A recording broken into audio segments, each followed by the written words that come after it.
A year ago, there was a primary prediction that the UK would experience a recession.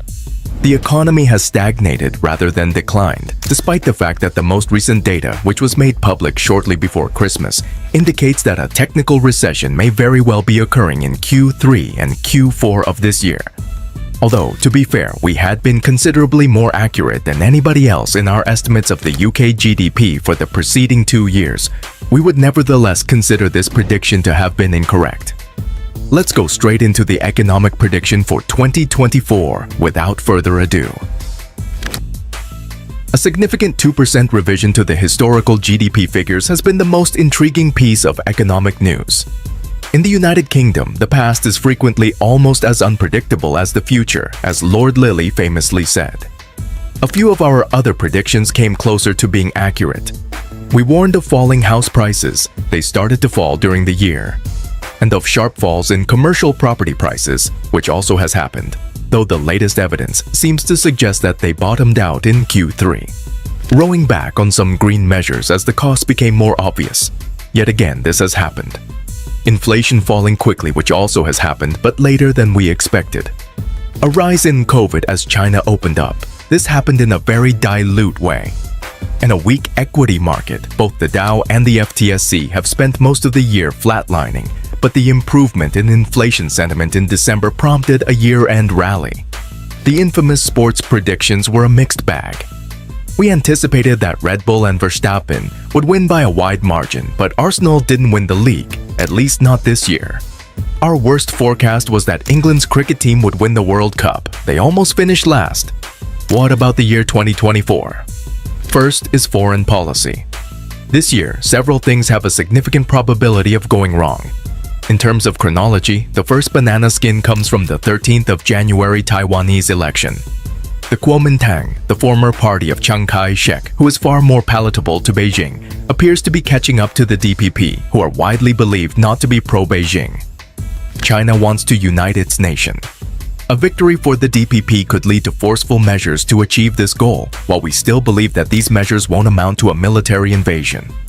This year, Russia appears to have fended off Ukraine's spring and summer offensively and is undoubtedly ahead numerically in a deteriorating war. The US appears to be becoming weary of defending Ukraine, but not Europe. A large portion of Scandinavia and Eastern Europe will feel threatened if this results in a Russian triumph. Europe will undoubtedly be under Russian threat if Donald Trump, who has a liking for Putin, also wins the US presidential election in November. Major economies may also be impacted by elections in Indonesia and India, and the European Parliament will be voting from June 6th to June 9th. It is predicted that the Identity and Democracy Group, which is anti-immigrant and anti-European, will secure over 10% of the seats. As things stand, the election will probably result in a coalition of the Socialist and Conservative parties, the European People's Party. Second is politics in the UK. By January 2025, an election must be conducted. It will happen this year, which effectively implies before Christmas, according to the Prime Minister's confirmation. The majority of people think Labour will prevail. What will be more intriguing is the type of Labour Party that wins power. Although it is obvious that Labour is no longer Corbynite, in fact, Jeremy Corbyn might run against his former party.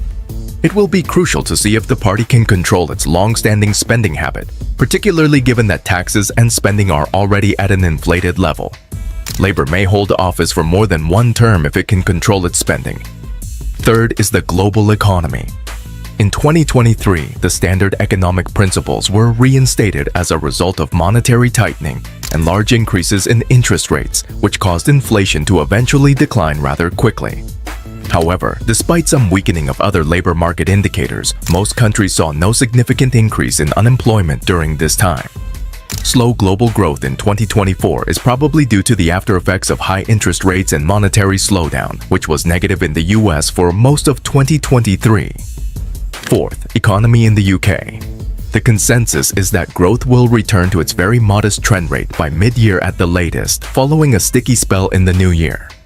However, there is a chance that an economic earthquake may undermine this growth due to political unpredictability and possible problems with international debt.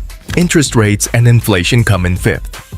While inflation has decreased relatively, it hasn't completely disappeared.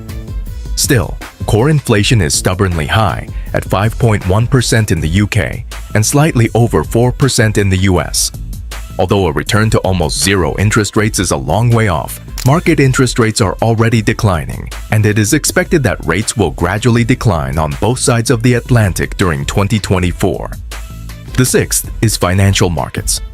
The bond and equity markets enjoy the best outlook in years, but in the final weeks of December 2023, some of the gains for 2024 have already been realized in delicate markets. Financial markets typically benefit greatly from stable growth and declining interest rates. However, the warning about the risks of excessive debt is still in place. The seventh is real estate. Declining interest rates and consistent growth are also beneficial for real estate, but the inventory of unsold real estate likely implies that the indices will underrepresent reality. We also believe that most prices have declined more in 2023 than the indices indicate. One issue facing the UK is that many apartments are essentially unsaleable until new fire safety procedures can be adopted due to the tightening of fire safety procedures following the Grenfell Tower disaster. Additionally, the shortage of trained staff for fire inspection means that the backlog will persist for years. The eighth is technology. While real-world applications of AI are still developing surprisingly slowly, it appears that AI will remain the technological star. Green applications are still evolving quickly, albeit they are still rare and appear to be revolutionary. Here, development may manifest itself in evaluations of green progress that are grounded in realism rather than optimism. The ninth is climate. The majority of data indicates that 2023 will be the hottest year on record due to a combination of El Niño effects and climate change. El Niño effects, which often bring pleasant skiing conditions, appear expected to extend well into 2024. They might linger long enough into the year to raise the summertime temperature above that of 2023. 10th, sports forecasts. In sports, this year is historic. With two elite players who are accustomed to playing in Germany, England is the clear favorite to win the 2024 European Championship in Germany.